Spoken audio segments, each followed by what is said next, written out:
got some highlights starting in baseball with Ohtani at Fenway, and it was a show. No, Boston has lost their last 5 out of 7 as they had the Dodgers at home top first. On the third pitch of the game, Ohtani launches it deep to center field, and that's gone for his 38th homer of the season, his 10th leadoff homer of the year, which ties his teammate Mookie Betts and Barry Bonds for the most before August in MLB history. We now go to the bottom of the second. Boston down 2-0. Jarren Duran has 2 runners in scoring position, and he puts them in great position. Deep to center, 1 scores, and then it's a race to home. Carlos Alvarez, get on your high horse. Safe in there, no problem. We got a tie ball game at 2. Yeah, he's eating. Here's the Garrett Crochet part of the highlight because Mans, who is dealing, gets Ohtani on the cutter. And then later on, sit him down. That's a fastball. Freddie Freeman, that's a cutter as well. 10 strikeouts in 6, 5th time he's done that this season. Second most in the bigs. Bottom 5th, the rookie, Roman Anthony, hits a fly ball to left. That goes to the window and off the wall. Alex Bregman trying to score from first. Come on. The sound effect. He's safe. Boston goes up 4-2. Clayton Kershaw was not happy, as you just saw. Top 9, same score, 2 down with the tying run at the plate for the former Red Sox, Mookie Betts, and he gets struck out looking. Red Sox win 4-2. I'm sure that's exactly how he sounded when he was running. Tarik Skubal and the Tigers hosting the Blue Jays have the best record in the MLB. Top of the 6th, score nothing. Tyler Heineman drops a base hit to center. Matt Vierling throws a dart to home plate. Rogers tags George Springer for the out. Got him. Take another look at it. Addison Barger tries to sell Springer to slide, but he doesn't do it. He's like, come on, you gotta slide. He ain't focused. Skubal, love the play by Vierling. Take a look at it right here, the reaction. He's like, ooh, gotta get him for the slide. Skubal's like, yeah. I like how that one turned out. Now Barger trying to bring a run in with 2 outs. Skubal throws a 101-mile-per-hour sinker to strike out Barger and end the inning. Skubal with 6 innings pitched and 7 Ks in this one. Let's go to the top of the 8th. Still no score. Bo Bichette up with 2 runners on and 1 out. Bichette pokes one through the right side for a base hit. 1 run comes in to score. Then Springer comes sliding headfirst into home plate. He's like, this time you're not going to get me. I'm going to make sure I slide this time. Blue Jays take a 2-0 lead. So let's go to the top of the 9th. Blue Jays up 4-0. Springer beams one the opposite way. That's a solo home run, 18th home run of the season. Blue Jays spoil a tremendous start by Skubal and win this one 6-1. And after that win, the Blue Jays improved to 17-4 in July and currently have the major's best record at 63-42. Meanwhile, the Tigers have cooled off significantly. They've lost 12 of their last 13 games. Wow, they've cooled off a little bit. But you know who hasn't cooled off? The Big Dumper. This is for all the 40-year-olds out there because against the Angels in the bottom of the 6th with the game tied, who do you think you are? I am. Welcome to the 40 Club. Big Dumper across the screen. Cal Raleigh gets his 40th homer of the season. First catcher in MLB history to hit 40 homers before the end of July as they win it 7-2. All he does is hit dingers left and right. Cal Raleigh, your home run derby winner, is still doing his thing. After reaching 40 home runs, he becomes just the second Mariner to reach 40 homers before August. However, close behind him on the leaderboard is Shohei Ohtani with 38 and Yankees star Aaron Judge with 37.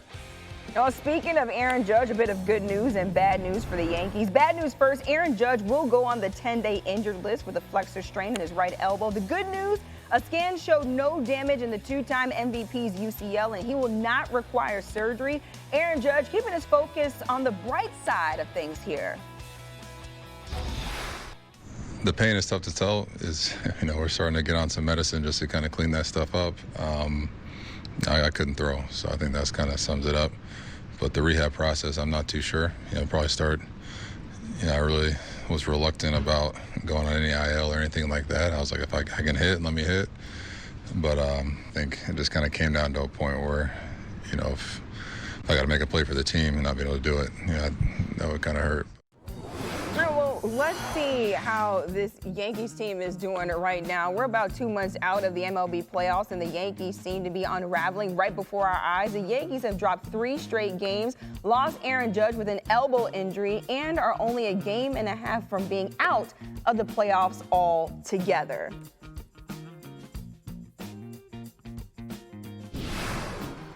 Let's take a look at the highlight from Saturday. Phillies taking on the Yankees, second game of their series, top of the third. Phillies with a runner on the board. Harper crashes one out into right field, and that one is out of there. That's a solo homer. His 6th home run in the month of July. Phillies up 2-0. Edmundo Sosa lines it out to center, and that one is right over the fence for a 2-run homer. Phillies extend their lead 7-1.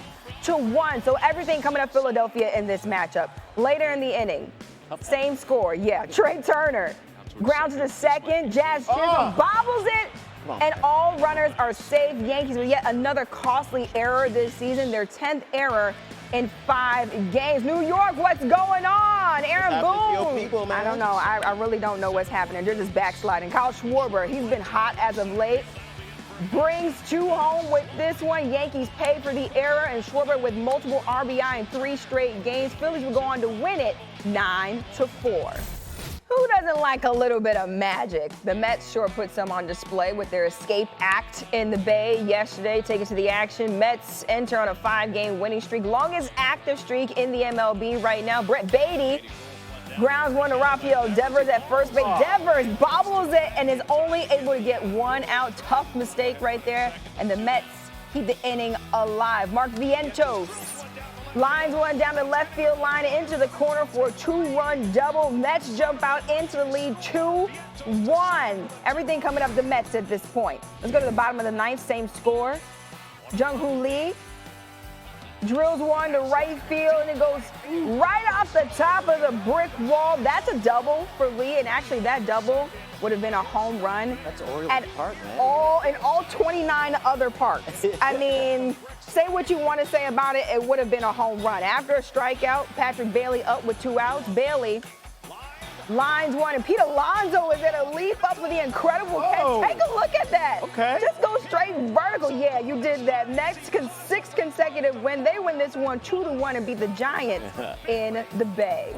Yeah, good vibes out there. Jonathan India has good vibes as he got the last laugh in the Guardians-Royals game. I'll explain, because here we are in extras in the bottom of the 10th. India facing Emmanuel Clase. These two have some history dating back to earlier this season.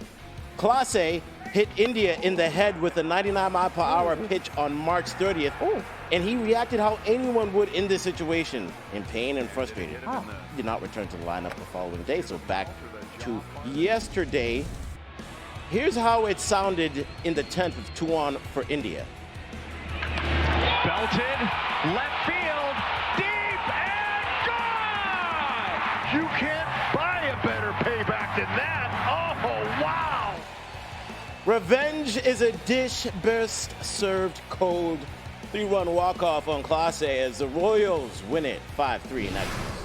Take a look at the Braves taking on the Rangers. Marcus Semien would be huge in this one. Bottom of the 3rd, game tied at 2. Grant Holmes drills Semien in the head with a 95-mile-per-hour fastball. Ouch, that does not look good. The ball catches Semien on the side of his face. Holmes expresses some emotion on the mound, and Semien would remain in the game. So let's go to the bottom of the 10th. Score tied at 5 apiece. 2 runners on for Semien. Semien grounds one up the middle for a base hit. Josh Smith scores, and Semien gets the game winner as the Rangers defeat the Braves 6-5 in 10 innings. That was a close game. I mean, I can't say the same here after what the Orioles offense did. They had the Rockies, and here in the bottom of the 2nd, Tyler O'Neill in the dish. And he says we need a new baseball. He's not homered in back-to-back games. It's 3-0. We go to the bottom of the 4th. Cedric Mullins is up with 2-on. And he launches that pitch over the wall. That's his 100th career homer and 14th of the season. It's 6-0. But wait, there's more. They're up by almost 2 touchdowns now. And Gunnar Henderson does some damage. It's hit deep to right center. 2 come in to score. They're up 15-0, Amina.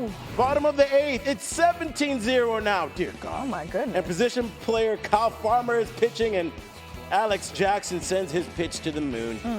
And watch this. Jackson pulled out a little Happy Gilmore swing. Happy Gilmore 2 is out right now. We all know about that. It's 18-0, largest shutout in franchise history. Back here on SportsCenter, a bit of good news and bad news for Yankees fans. Bad news first, Aaron Judge will go on the 10-day injured list with a flexor strain in his right elbow. The good news, a scan showed no damage in the two-time MVP's UCL, and he will not require surgery. Aaron Boone says the hope is Judge comes off the IL after the 10 days and serves as their DH. Buster Olney is in San Francisco for the Mets and Giants on Sunday Night Baseball. Joins us live right now from outside of Oracle Park. And the Yankees lose Judge to injury and are 6.5 games behind the Blue Jays in the AL East. So, Buster, what's the domino effect of losing Judge leading into Thursday's trade deadline? Yeah, I mean, it spins the Yankees into survival mode. Look, they're now 6.5 games behind the Toronto Blue Jays in the American League East. They're barely ahead of the Mariners, the Red Sox, the Rangers in the wild card race. So their hope, as you mentioned, is that Judge comes off the DL injured list in about a week and a half, and then after servicing a DH for, say, 8 to 10 days, he could go back to playing in the outfield. But Giancarlo Stanton, who, of course, has been a full-time DH, is going to begin taking reps in right field so he could play that position in home games.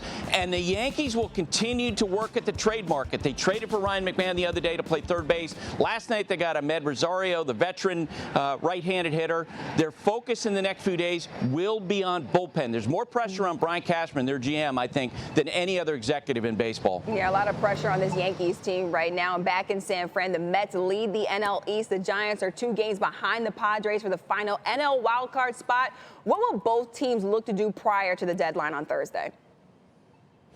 Amina, it's starting pitching, and starting pitching for both of these teams. Look, the Mets, who have gotten surprisingly good pitching up to this point, have seen some injuries, some regression. Their focus is going to be on trying to add someone who could start a Game 1, a Game 2, a Game 3 of a postseason series. And maybe that's Merrill Kelly of the Arizona Diamondbacks, maybe Seth Lugo, Kansas City Royals, maybe Dylan Cease of the San Diego Padres, Sandy Alcantara, Joe Ryan, that type of starting pitcher. And for the San Francisco Giants, who've suffered so many injuries, they're just looking for guys who can fill in that number 4, number 5 spots. Giants right now are fighting for their playoff lives. Yeah, a lot of moves expected to be made by that trade deadline. Time for your best and busts of the week. Let's start with your best. What you got, Buster? I mentioned the Toronto Blue Jays. They're the best. Looks, out of the All-Star break, they've won 8 out of 9 games. And they have, in this era of big swing and miss, a really functional offense. They lead the majors in on-base percentage. They have the lowest strikeout rate. They're a lot like Vladimir Guerrero Jr. Not necessarily a lot of power, but they score runs, and they're taking control of their division. And the bust for me would be the San Diego Padres, who have lost 4 of their last 5 games at a really critical time for them. And the big question, I think, leading down to the trade deadline around baseball is how far will San Diego go in trying to upgrade its offense? They're looking for outfield help. They've had those talks with the Boston Red Sox about Jarren Duran.